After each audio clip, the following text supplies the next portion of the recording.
Hello and welcome to another What's Inside. Today we're looking at Thunder Hollow Mud Madness. This is a game based on Disney and Pixar's Cars. It's a Walmart exclusive. It's aimed at ages 5 and up, 2 players.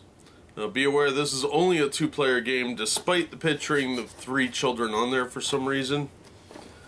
And it's in this kind of, it's Spin Master, so it's kind of a cheap packaging, and that's what we've come to expect from Spin Master. Some fairly low quality, but their games tend to be fairly fun. They're just very low quality.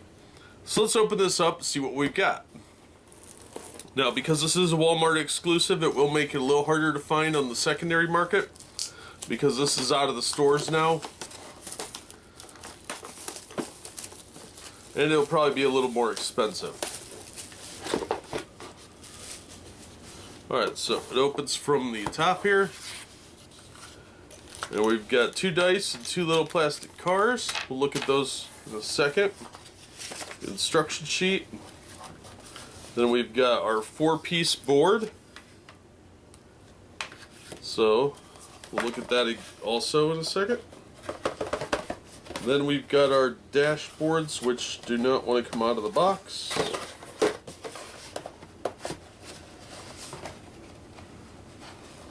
Ah!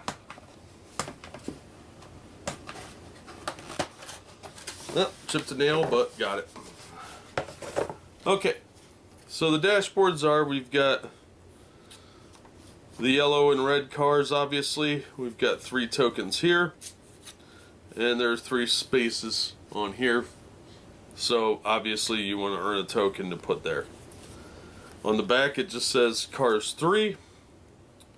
And it has the copyright information. I don't know why they copyrighted a white square, but here we are.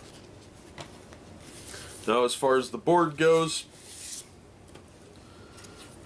it's just interlocking pieces. And there's only 4 of them, so the board is not terribly big. The downside is, of course, you need to make sure that the board is complete when you get it, if you buy it used. Now let's take a look at, here's the instructions. It's a pretty straightforward game because it's aimed at real little kids. So the instruction sheet is just 1 page, front and back, and on the back it's in French, on the front it's in English. So that's easy enough. So there's not a lot of pieces to this. The board quality is actually pretty good.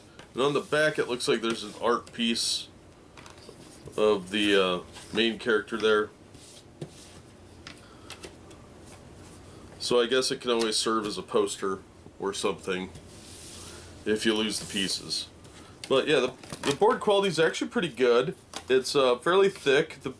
Since they're rounded edges for the interlocking pieces, it's not going to be too bad if it gets a little roughed up. You're not actually moving something with moving functional wheels. It's static pieces. So these are not high-end Hot Wheels or anything. So you don't have to worry if it gets a little banged up.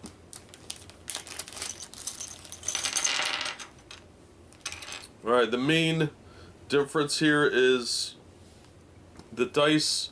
The yellow one has a 2 3s and 3 4s, or 4 4s. 4 4s? 3 4s. 3 4s, 2 3s, and a 2. So if you lose this, you're probably going to have to modify one or find a replacement one. That could be difficult. Alright, the red one has an explosion. 1 3, 2 4s, a 5, and a 6. So they're kind of light, which is easier for kids to roll, but you know, if the dice are going to be your key pieces here that are probably going to get lost, so if you lose those, you'll need to replace them. The cars are small. They're a little bigger than an old Micro Machines car, and they do look like the cars in the movie, vaguely. They're very simplistic. This one's got like an imprint on it. But other than that, they're just small cars. You could replace these fairly easily with some other substitution. I think if you're a completionist, you're going to want to make sure everything's here. But since there's not a whole lot to this, it shouldn't be too difficult. Again, I'm actually pretty impressed with the quality of this, because the cardboard's pretty thick.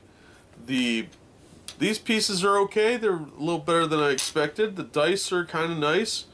They're at least unique looking. They're not just two generic dice they threw in. So overall, I'd say this is actually a pretty cool little game for kids.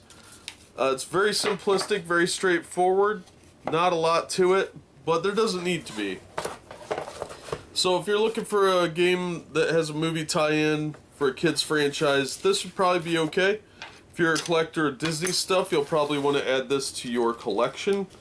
Otherwise, I don't see this having any appeal to grown-ups. But for kids, yeah, it's a pretty solid little game, it looks like. And it's simple, it's racing. If you got a couple kids, they're bored and it's raining or storming out, whatever, probably be alright. And it's small enough that it'll fit on a bookshelf. So, pretty compact. The box is kind of garbage, but that's typical of Spin Master. But overall, I'm kind of impressed. So if you find it cheap, I would definitely say pick it up. But that's just my opinion. And we've seen what's inside. So that's going to do it for this one. As always, thank you so much for watching and supporting the channel. If you enjoyed the video, give it a like and subscribe so you don't miss future openings. And we hope to see you on the next one.